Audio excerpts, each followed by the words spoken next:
Life doesn't change in the big moments. It changes in the quiet ones we almost miss.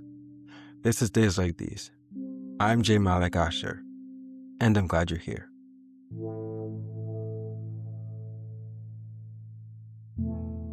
This episode is a part of an 11-episode series exploring love, desire, betrayal, healing, and the uncomfortable truths we rarely say out loud. You can start anywhere, but the journey was designed to unfold from episode 1 through episode 11. So, if this is your first time here, you may want to pause this episode and begin with episode 1, then move through the series in order. But wherever you start, welcome. Let's get into it.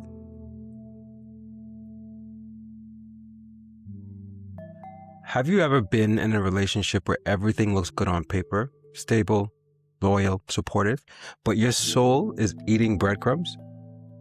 Because they love you, but they don't see you. They touch you, but they don't reach you.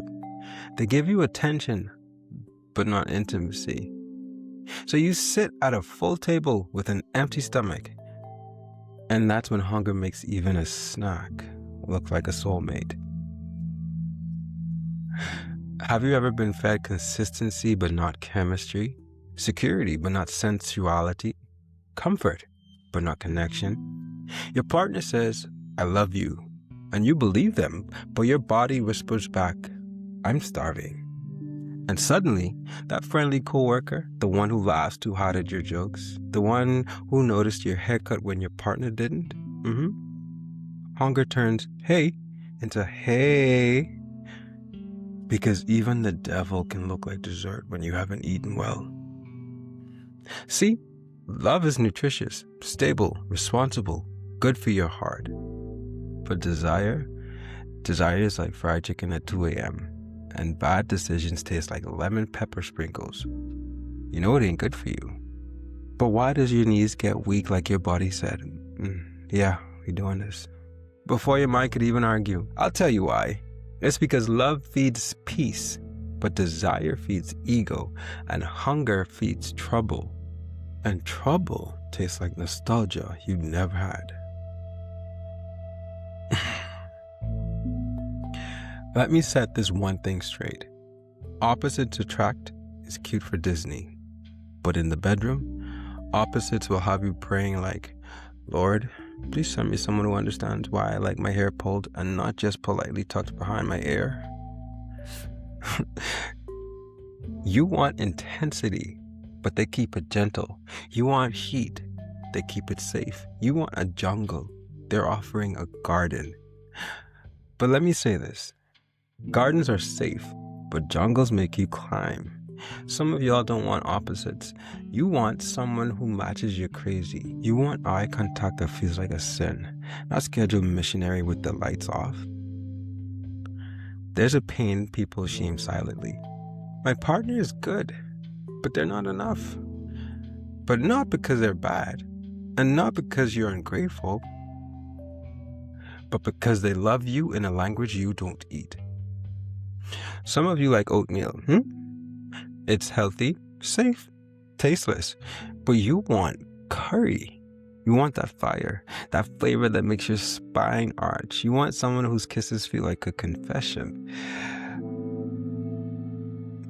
Listen, good people can still leave you starving, and starving people can make dangerous decisions in the grocery aisle. Let's talk ugly truth for a second. Sometimes it's not love you're lacking, it's being wanted. You want to be wanted dangerously, loudly, stupidly. You want someone to grab your waist like a prophecy. You want someone who devours you like God made you private for them.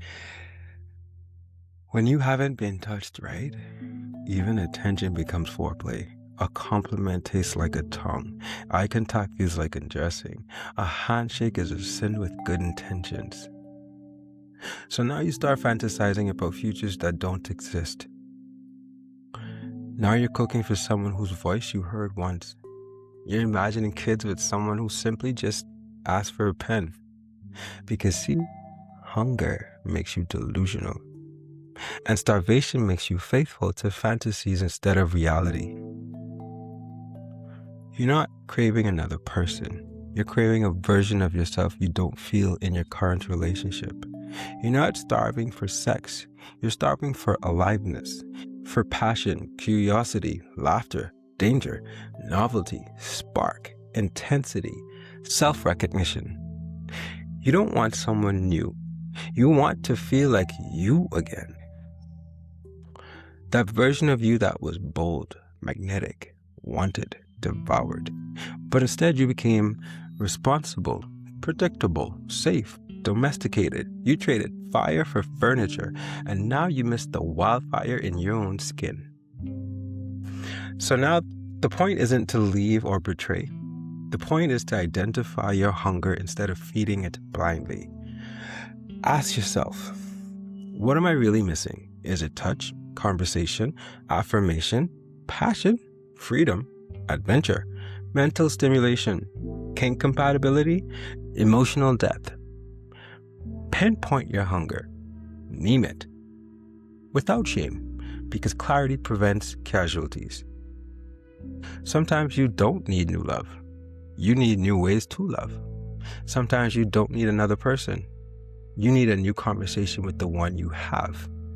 And sometimes you need to leave the house you've been starving in. Not as betrayal, but as self-respect. You can be adored and starving, safe and suffocating, committed and craving.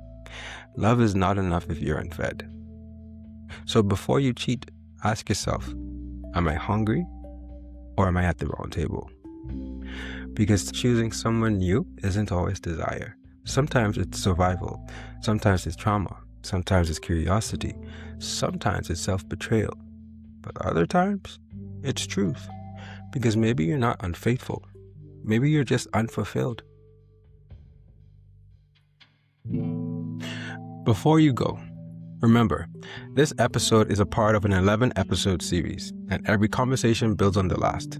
If you're jumping in from somewhere in the middle, you might want to go back and start with episode 1 to experience the full journey.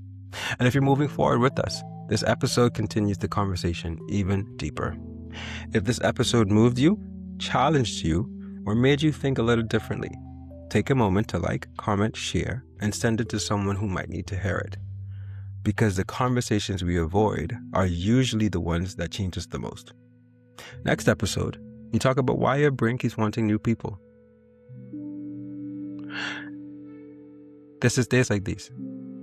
Remember, you still matter.